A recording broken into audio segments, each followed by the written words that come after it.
અને સામાજિકીકરણ.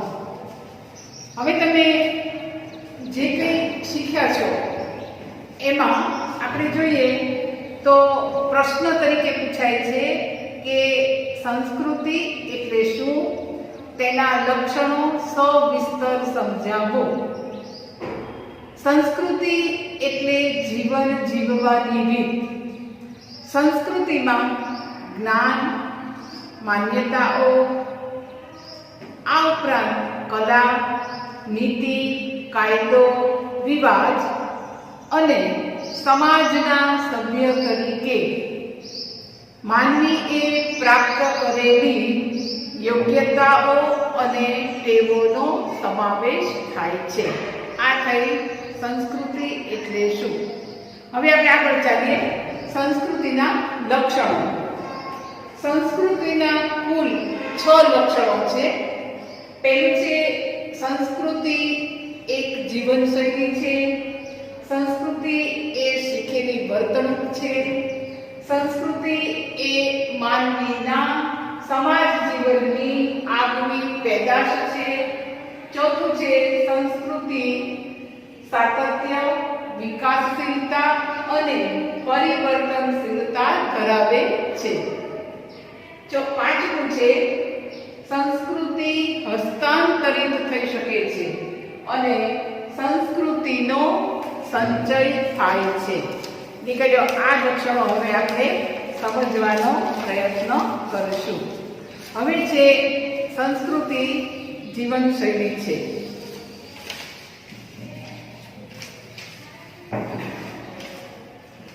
સંસ્કૃતિ જે તે સમાજના સભ્યોની જીવન જીવવાની એક શૈલી છે.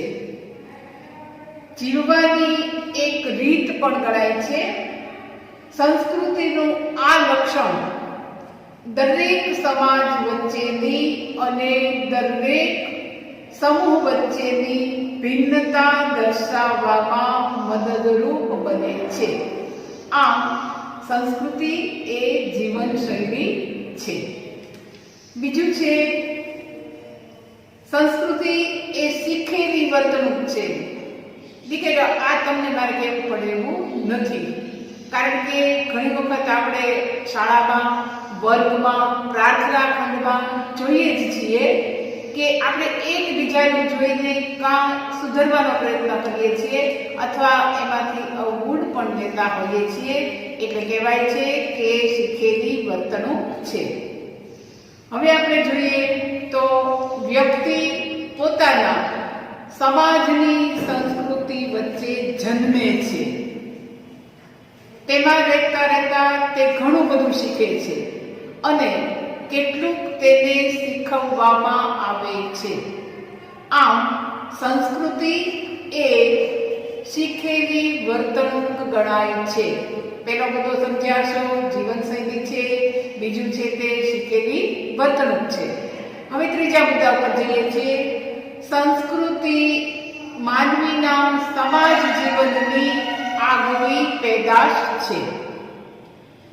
સંસ્કૃતિ એ માનવીની સામાજિક આંતરક્રિયા અને અનુભવમાંથી ઉદ્ભવે છે અને વિકાસ પામે છે. માનવીના સમાજ જીવનમાંથી આ શક્ય બને છે. પશુ પક્ષીઓ તેમના સમાજ જીવનમાંથી સંસ્કૃતિ ઉપજાવી શકતા નથી. ફક્ત માનવ જ આ કાર્ય કરી શકે છે. આમ સંસ્કૃતિ માનવીના સમાજ જીવનની આગવી પેદાશ છે. હવે આપણે ચોથા મુદ્દા પર આવીએ છીએ. સંસ્કૃતિ સાતત્ય, વિકાસશીલતા અને પરિવર્તનશીલતા ધરાવે છે. સંસ્કૃતિનો ઘણો મોટો ભાગ પેઢી દર પેઢી ટકી રહે છે. તમે જોશો ઘરમાં વડીલો હોય તો એ તમને શીખવે છે અથવા તમે વડીલોનું અનુકરણ કરો છો. આમ કરાય, આમ ન કરાય, આમ બેસાય, આમ ન બેસાય, આમ બોલાય, આમ ન બોલાય. આ બધું જ આપણે પેઢી દર પેઢી શીખીએ છીએ. એ દર્શાવે છે કે સ્થિરતા અને સાતત્ય ધરાવે છે. સાતત્ય એટલે ટકાવી રાખવું. માનવીનું સામાજિક જીવન જેમ જેમ સંકુલ બનતું જાય છે તેમ તેમ સંસ્કૃતિનો વિકાસ થાય છે. જેમ જેમ આપણે બધા સાથે રહેવા લાગીએ એમ એમ આપણે મોટું સંકુલ ધરાવીએ છીએ. હવે આ શેમાંથી શક્ય બને તો કે સાથે રહેવાથી. નવી પેઢી સમયાંતરે સાંસ્કૃતિક પરંપરા ઘણું બધું છોડી દે છે, ઘણું બધું નવું ઉમેરે પણ છે. આમ સંસ્કૃતિ સાતત્ય, વિકાસશીલતા અને પરિવર્તનશીલતા ધરાવે છે. પાંચમું લક્ષણ છે સંસ્કૃતિ હસ્તાંતરિત થાય છે. હસ્તાંતરિત એટલે એક વ્યક્તિ પાસેથી બીજી વ્યક્તિને આપવું. હસ્તાંતરિત થયા પછી શું છે તો કે એક સમાજની સંસ્કૃતિ બીજા સમાજમાં ફેલાય છે, એક વર્ગની સંસ્કૃતિ બીજા વર્ગમાં ફેલાય છે. દાખલા તરીકે આપણે જોઈએ તો શહેરની સંસ્કૃતિ જે છે એ ગામડામાં ફેલાય છે. અત્યારે ગામડાઓ આધુનિક થઈ ગયા છે, જીવવાની રીત આધુનિક થઈ ગઈ છે, એકબીજાનું અનુકરણ કરીને ઘણું બધું શીખે છે. આમ સંસ્કૃતિ હસ્તાંતરિત થાય છે. હવે આપણે છેલ્લો અને છઠ્ઠો મુદ્દો, સંસ્કૃતિનો સંચય થાય છે.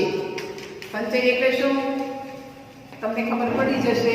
સંસ્કૃતિનો સંચય એટલે સંગ્રહ કરવો.